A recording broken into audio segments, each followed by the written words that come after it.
Assalamualaikum warahmatullahi wabarakatuh. Saya Abadi Iskandar, nomor induk mahasiswa 250201010145, ingin mempresentasikan ujian akhir semester ekonomi mikro tentang kebijakan subsidi pupuk petani melalui kebijakan penurunan harga eceran tertinggi 20% di era Presiden Prabowo.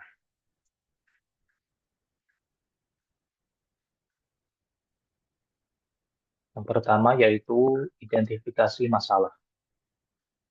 Adanya kenaikan harga beras mendorong pemerintah melakukan intervensi di sektor input melalui subsidi pupuk. Harga pupuk mahal yang beredar membuat petani sebagai konsumen tidak memiliki pilihan untuk membeli. Petani sebagai konsumen atas pupuk harus mengeluarkan uang yang lebih untuk membeli. Hal ini dapat meningkatkan biaya produksi bagi petani. Biaya produksi yang tinggi di tingkat petani akan berpengaruh pada output harga jual beras di masyarakat sebagai konsumen. Selanjutnya, analisis mikroekonomi. Pemerintah memberikan subsidi pupuk melalui penetapan penurunan harga eceran tertinggi atau HET sebesar 20% bagi produsen atau petani pada 22 Oktober 2025. Harga eceran tertinggi atau HET adalah batasan harga jual maksimum yang ditetapkan baik oleh pemerintah maupun produsen agar produk tetap terjangkau bagi konsumen. Dalam ekonomi mikro ini disebut sebagai penetapan ceiling price. Fokus sasaran dari ceiling price adalah keberpihakan untuk melindungi konsumen, berbeda dengan floor price yang bertindak untuk melindungi produsen.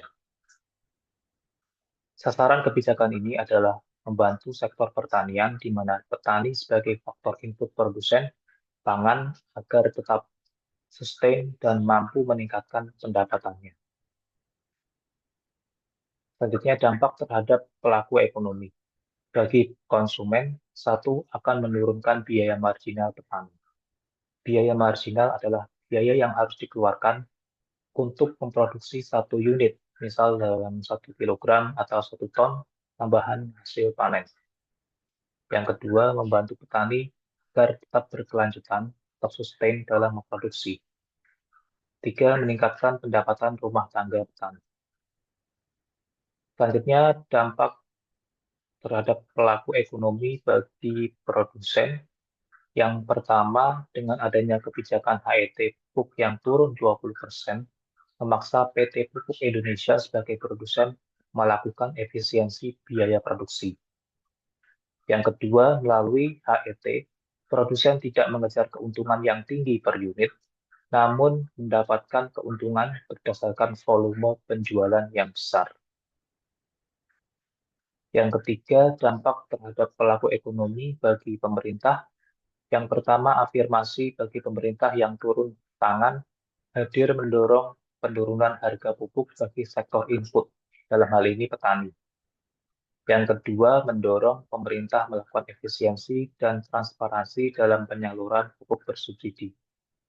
Tiga, melalui penetapan penurunan HET pupuk subsidi sebesar 20% akan mendorong stabilitas pangan dan ekonomi.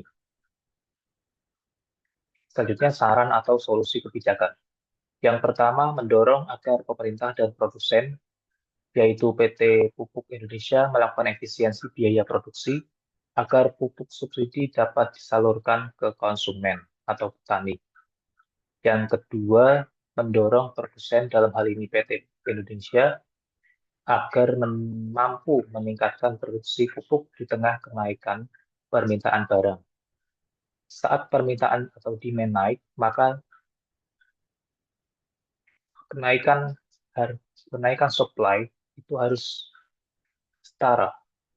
Saat permintaan atau demand naik, jika tidak diikuti dengan kenaikan penawaran atau supply, maka akan terjadi kelangkaan atau shortage.